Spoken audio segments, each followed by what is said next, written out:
Students, कल आपकी परीक्षा संपन्न हो चुकी है। उम्मीद है कि आपने हिंदी के पेपर को बड़े ही अच्छे से बनाया होगा। ठीक है, तो आज हम करने वाले हैं पेपर 1 की भाषा 1 में जिन्होंने हिंदी सब्जेक्ट रखा है उसके क्वेश्चन को हम हल करेंगे, क्योंकि आप लोग के मन में तो कौतूहल बना हुआ होगा कि हमने आखिर कितने क्वेश्चन सही किए और कितने रॉन्ग किए। तो आपका जो ये मन का कौतूहल है, जो मन की जिज्ञासा है, वो भी समाप्त होने वाली है। आप नजर टिका के हमारी वीडियो को देखिए और कमेंट करके बताइए कि आपने कितने प्रश्नों का उत्तर जो है वो सही दिया है। ठीक है, तो आइए चलते हैं हम अपनी पहले प्रश्न की ओर। पहला प्रश्न हमारा है, पहला पैराग्राफ का है। देख लीजिए क्या कह रहा है। कह रहा है कि पठन के तरीकों का पाठक को क्या करना चाहिए, इससे मिलान कीजिए।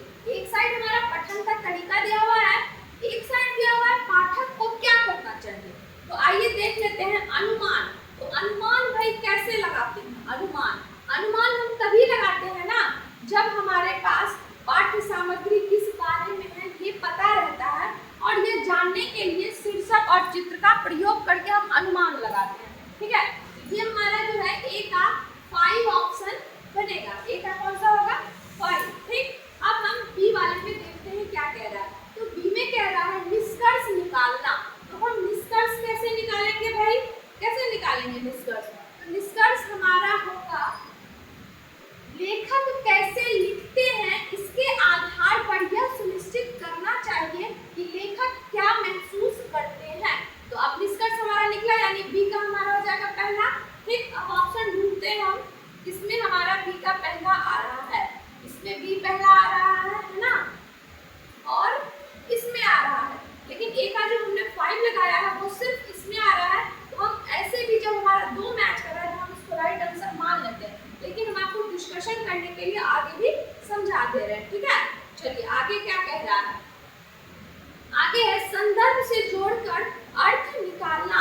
संदर्भ से जोड़कर हम अर्थ कब निकालते हैं? जब अपरिचित शब्दों को समझने के लिए पाठ्य सामग्री के कुछ हिस्सों से मदद लेते हैं, तभी हम लोग संदर्भ से जोड़कर अर्थ निकालते हैं। ठीक, तो सी का हमारा 2 हो गया। ठीक, अब गहन पठन। गहन पठन क्या होता है भाई? तो गहन पठन है हमारा पाठ्य वस्तु में भाषा का किस तरह से प्रयोग किया गया है, इस पर ध्यान केंद्रित करना चाहिए।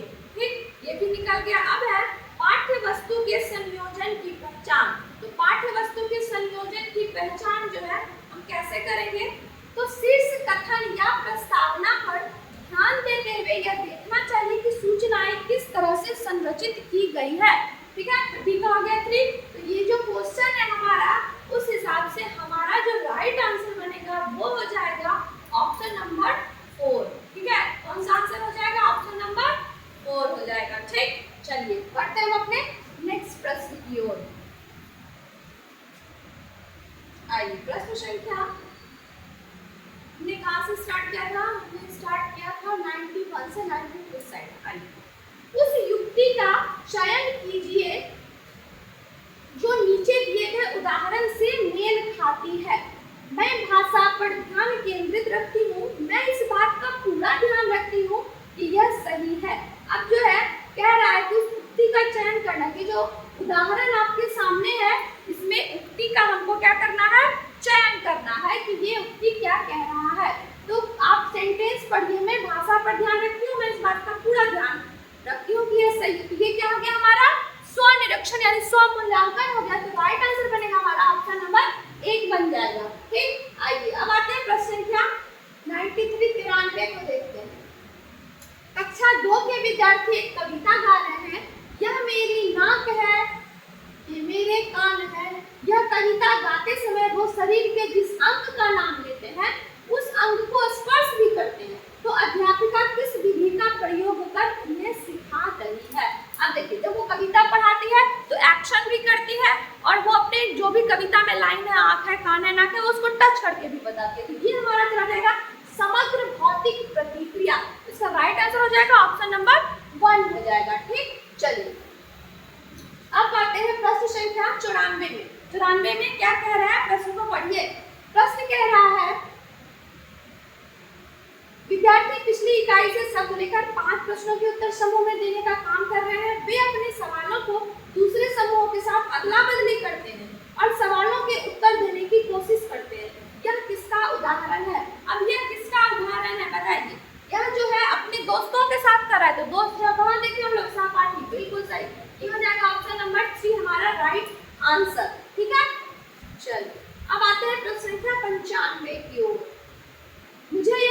बहुत ही पसंद है जब अध्यापिका मुझे एक कार्ड देती है जिस पर कोई शब्द या वाक्य लिखा होता है। मैं उससे संबंधित अभिनय करती हूँ और समूची कक्षा उस शब्द वाक्य के बारे में अनुमान लगाती हूँ। शिक्षार्थी की प्राथमिकताओं के साथ शिक्षार्थी की टिप्पणी की पहचान कीजिए। अब एक बच्चा जो है वो कह रहा है, वो अपनी भावना को बता रहा है कि जब अध्यापिका मुझे कार्ड देती है तो उसको बहुत मजा आता है, उससे संबंधित में जो अभिनय करती है यानी कि नाटक करती है। ये नाटक जैसे होगा वहाँ गति बोधक हो जाएगा। तो ऑप्शन नंबर 3 हमारा राइट आंसर हो जाएगा। 95 का ऑप्शन नंबर क्या हो जाएगा? 3 हो जाएगा राइट आंसर।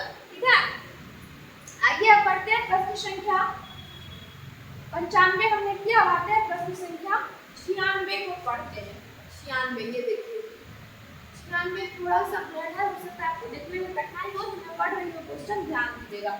निम्नलिखित कथनों को पढ़िए, ठीक है, तथा सही विकल्प का चयन कीजिए। अभिकथन ये कहता है विद्यालय में प्रवेश करने वाले सभी बच्चे अपनी आयु के अनुसार भाषा के सक्षम प्रयोगकर्ता होते हैं।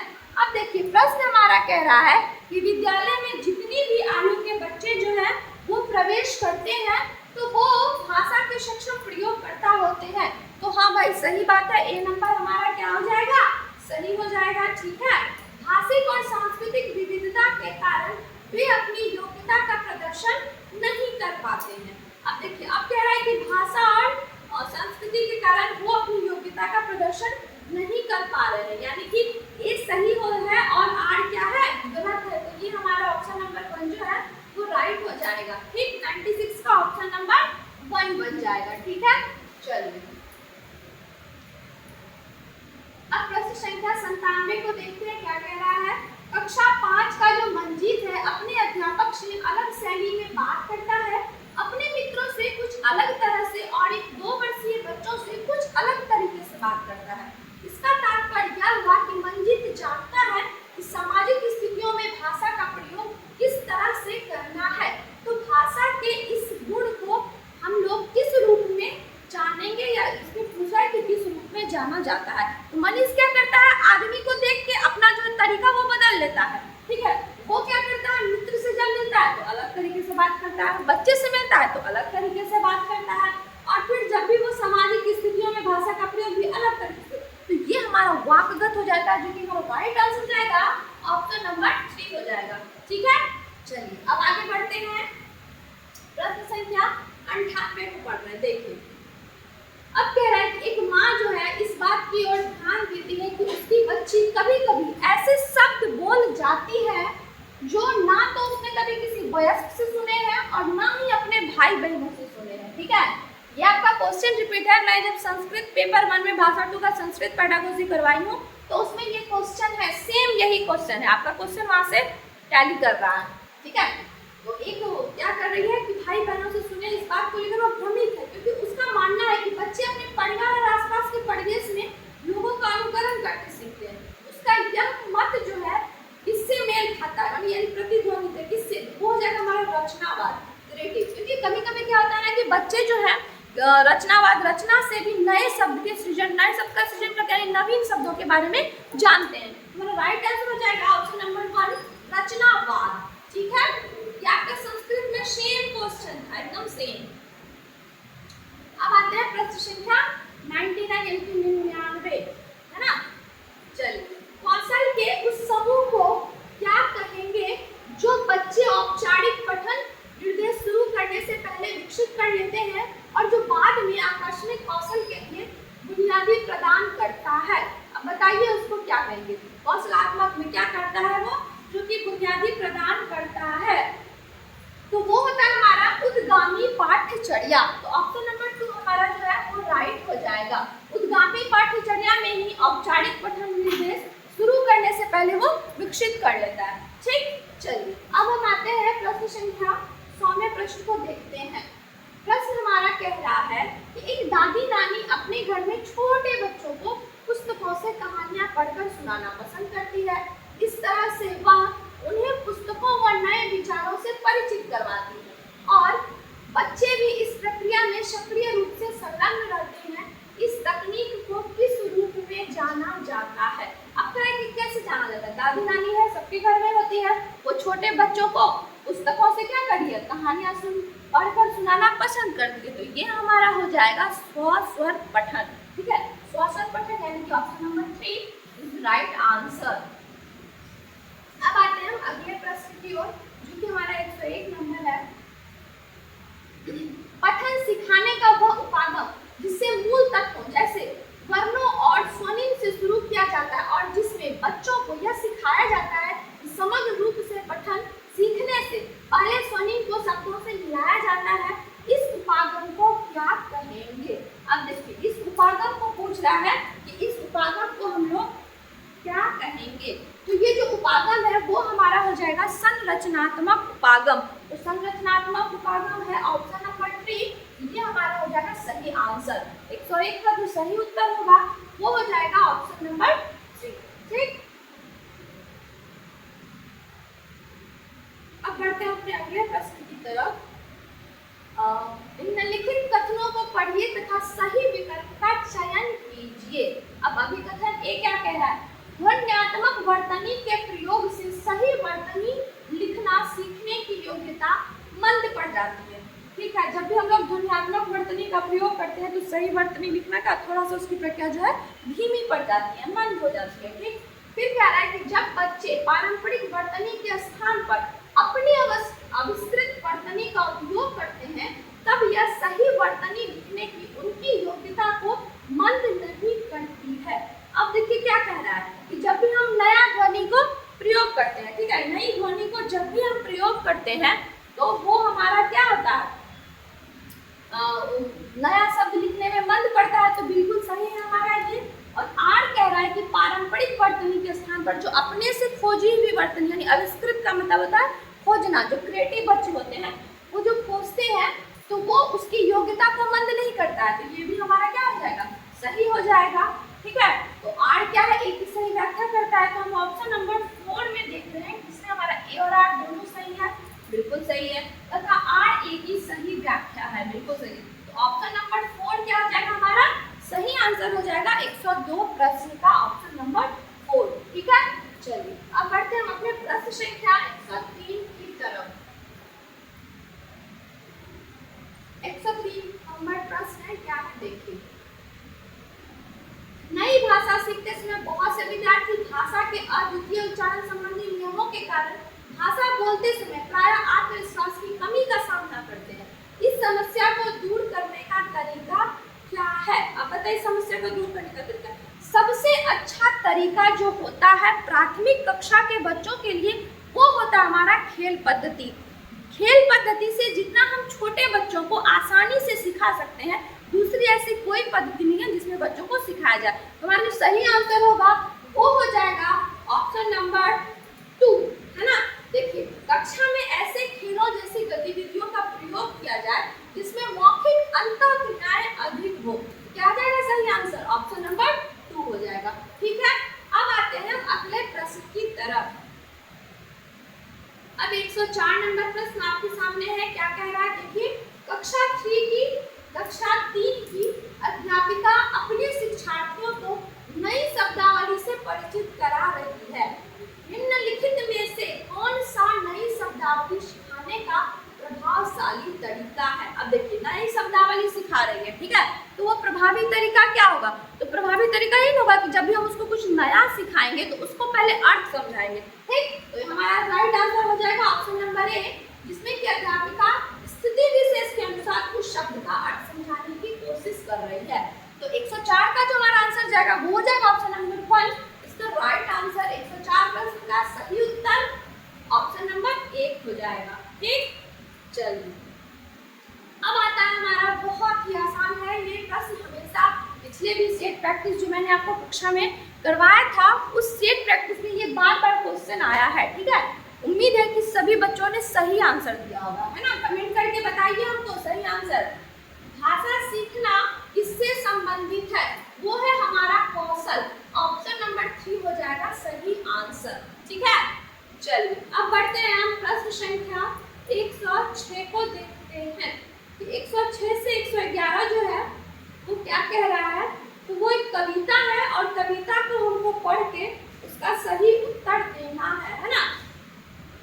कविता तो आप सबने पढ़ ही लिया होगा, तो हम बिना लेट किए क्वेश्चन की तरफ बढ़ते हैं। तो प्रश्न संख्या हमारा क्या आ जाएगा?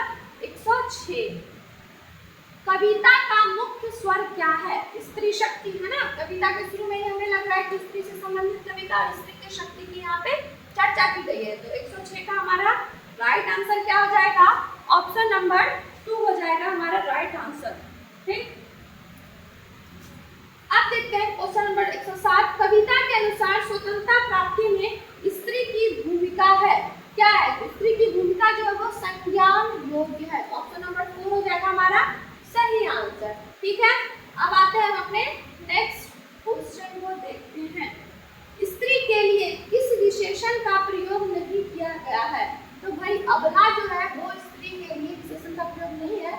तो सही इसका जो विकल्प होगा वो हो जाएगा विकल्प संख्या 2। 108 का ऑप्शन नंबर 2 हो जाएगा। ठीक, अब देखते हैं प्रश्न संख्या 109 क्या कह रहा है हमारा।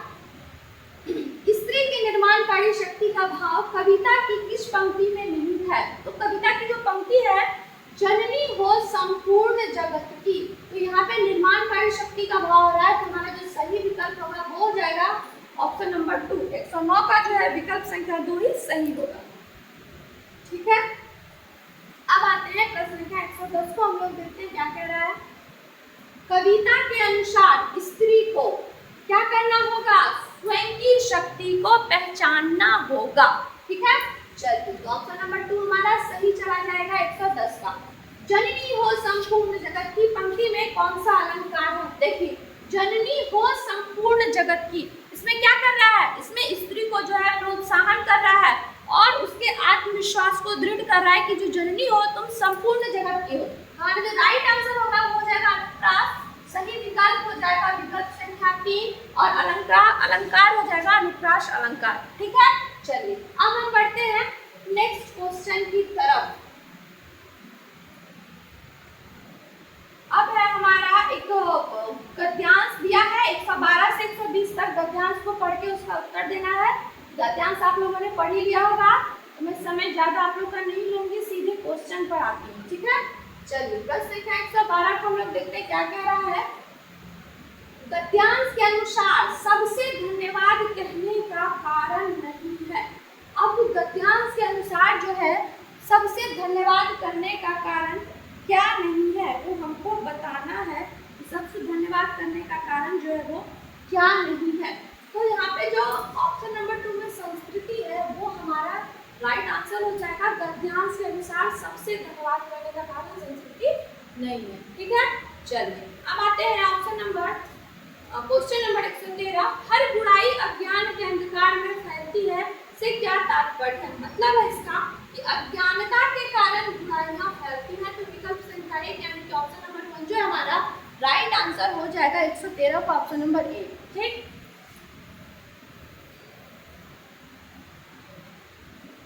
अब है प्रश्न संख्या 114। 114 क्या कह रहा है भाई? सुख दुख का कारण है। क्या कारण है? सुख दुख का कारण है कर्म। भाई जैसे कर्म करोगे वैसा होगा, तो गद्यांश भी हमारा यही कह रहा है कि सुख दुख का कारण क्या है? कर्म है। ठीक, चलिए अब आते हैं 115 नंबर। 115 नंबर गद्यांश के अनुसार प्रायश्चित के साथ साथ मानव को क्या करना चाहिए? बताइए, गद्यांश के अनुसार प्रायश्चित के साथ साथ मानव को सफाई करना चाहिए। सफाई करने से तात्पर्य है हमारे अंदर जो भी कुबुद्धि है दुर्बुद्धि है उसको दूर करना चाहिए, है ना। चलिए अब है प्रश्न संख्या 116। मन की कोठरी को स्वच्छ रखने से तात्पर्य क्या है? अब जो हमारी मन की कोठरी यानी मन का जो कमरा है उसको हम लोग स्वच्छ रखने से क्या तात्पर्य है? तो ऑप्शन देखते हैं क्या है। मन से बुरे भावों का निष्कासन। ठीक है, तो मन की कोठरी को हम तभी स्वच्छ रख सकते हैं इस गद्यांश के अनुसार जब इसमें जितने भी बुरे भाव हैं इसको उखाड़ के फेंक दे या इसका निष्कासन कर दे। ठीक, ऑप्शन नंबर 2 हो गया हमारा इसका सही आंसर। अब बढ़ते हम लोग प्रश्न संख्या 117 को। आप लोग कमेंट करके बताते जाइए कि आपने कितने प्रश्न सही बनाए हैं, है ना। तभी तो हमको पता चलेगा जो हम कितने पानी में हैं भाई, कितना आप लोगों को अच्छे से हम पढ़ा सके, है ना। चलिए 117 का क्या है? जीवन का मुख्य लक्ष्य है। तो जीवन का मुख्य लक्ष्य लक्ष्य क्या है बताइए। जीवन का मुख्य लक्ष्य है ईर्ष्या से ऊपर उठना, तो हमारा सही ऑप्शन हो जाएगा option number A, right answer. ठीक है, अब है 118 स्वार्थ का विलोम है और निस्वार्थ, ऑप्शन नंबर 3 जो हमारा सही आंसर होगा। स्वार्थ का क्या होता है, विलोम, निस्वार्थ। ठीक, अब आते हैं प्रश्न संख्या 119 को देखते हैं। मानवीय शब्द में प्रत्यय है, तो देख लीजिए आप यहाँ पे क्या है, ये है, यानी कि कौन है, हर्षिया की दीर्घी है, तो दीर्घी है, किसमें है भाई, option number 2 is the right answer. कौन सा शब्द युग्म समूह से भिन्न है, देखिए ज्ञान अज्ञान विलोम है, शुद्ध अशुद्ध भी विलोम है, सुख दुख भी एक दूसरे का विलोम है, तीनों है, अंधकार अंधेरा पर्यायवाची है। हमारा सही ऑप्शन क्या हो गया, अंधकार अंधेरा।